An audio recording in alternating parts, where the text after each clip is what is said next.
Hi Rock Detectives! Today we are going to do a really fun experiment and we're going to grow crystals. We're going to do it just like it happens in nature when mineral crystals form from mineral-rich water solutions. Today we're growing rock candy crystals, and at the end of this you'll have a fun lollipop that you can eat. You can also do this experiment with salt, but I wouldn't eat those. All you're going to need for this experiment is sugar, water, a glass or a mason jar, a pot, a stirring spoon, a pencil, some string, and a piece of tape.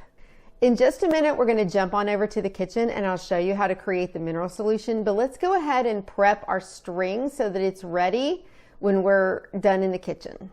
To get ready for the experiment, what we're going to do is we're going to take a piece of string, and what I have here is actually the type of yarn that you use for cross stitch. It's really great because it has a bunch of different strands together and it's a little bit rough. You can actually pull them apart and give you a little bit better surface area to work with. But what we're going to do is we're going to lay the pencil down.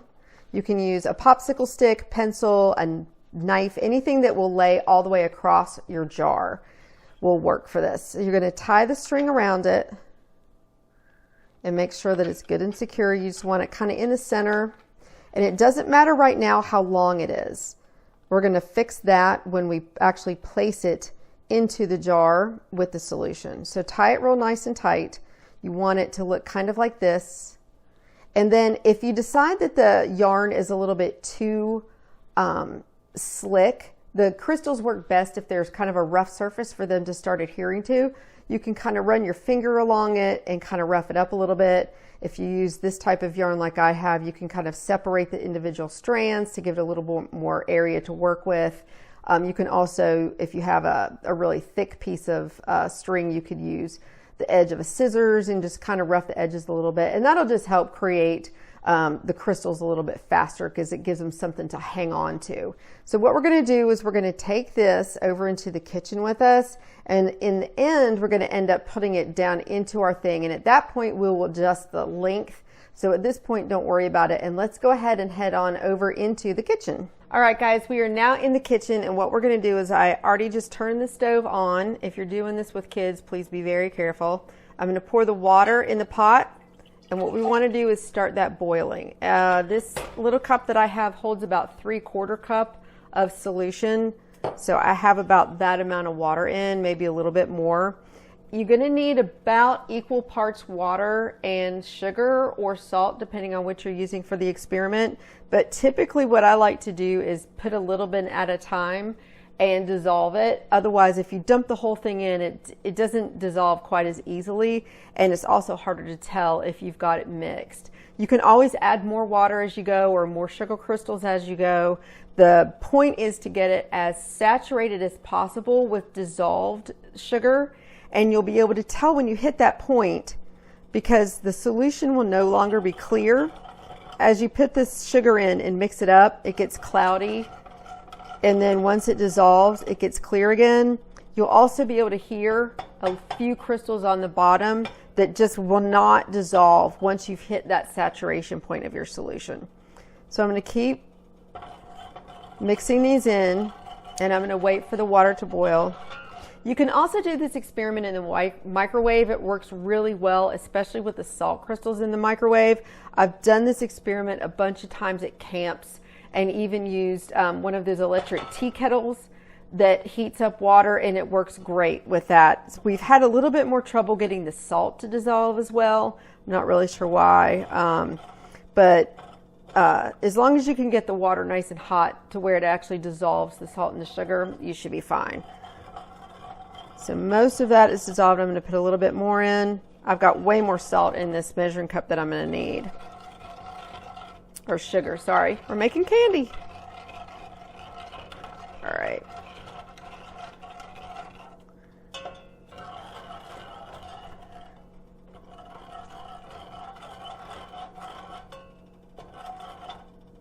All right, this is getting nice and mixed in down here.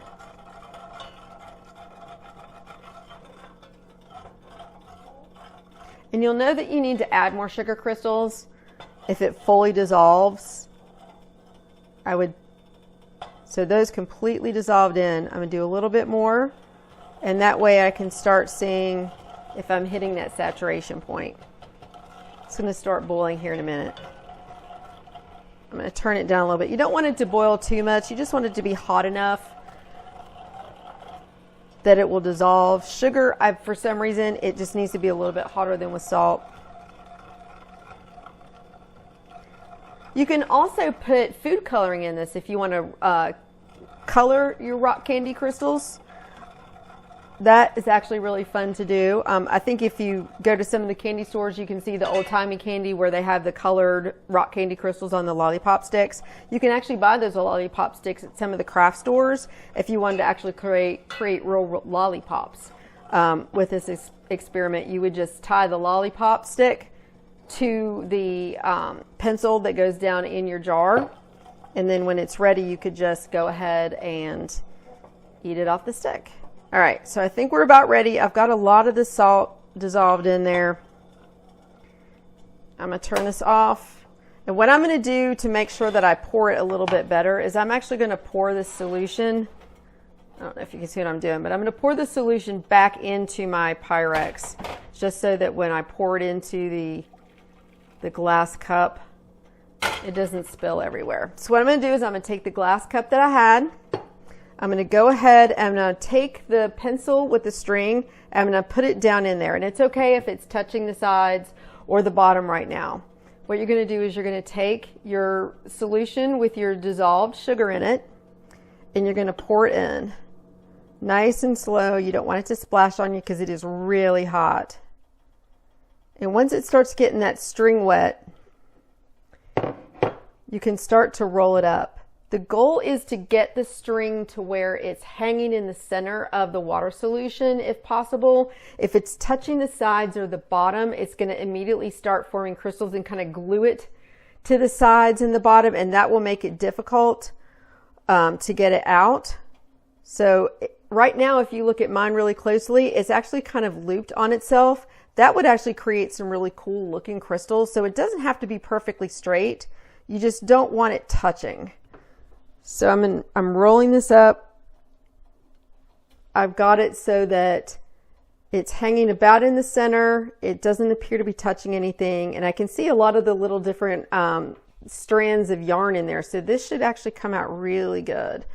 So I'm going to set this back down, and you want it to stay in place because it's going to take several hours to several days for the crystals to grow.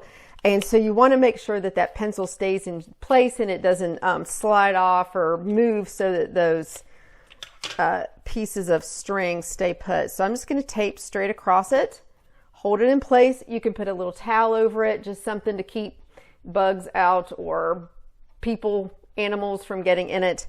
And then what you're going to do is you're going to sit this in a safe place away from people, away from animals, and you're just going to let it sit. You should start seeing some crystals form.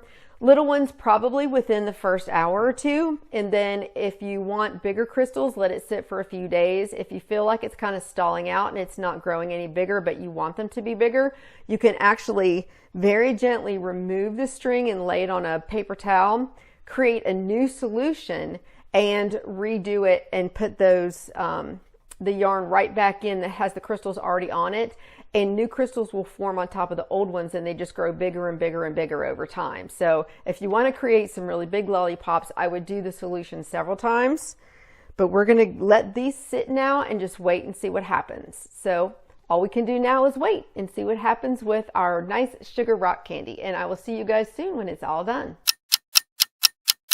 This is the perfect time to grab your science notebook. You can draw what your crystals look like, take some pictures, measure their size. That's exactly what real scientists do. They watch and record and compare data over time. I made 2 jars of crystals so that we could see what the differences might be. So look at this. When you pull the strings out of the jar, you can really see how the crystals fully covered the string. Notice that they grew thicker on the bottom of the string and thinner toward the top. I let these sit for several days so the crystals even formed across the top of the pencils. If you grew salt crystals, you can keep them in a cool display for your geology shelf. If you grew rock candy, I sure hope it's tasty. Thanks for joining me on this experiment. If you had fun, click like, subscribe, and tell me in the comments what color your rock candy turned out to be. Until next time, keep exploring, keep experimenting, and keep being a rock detective.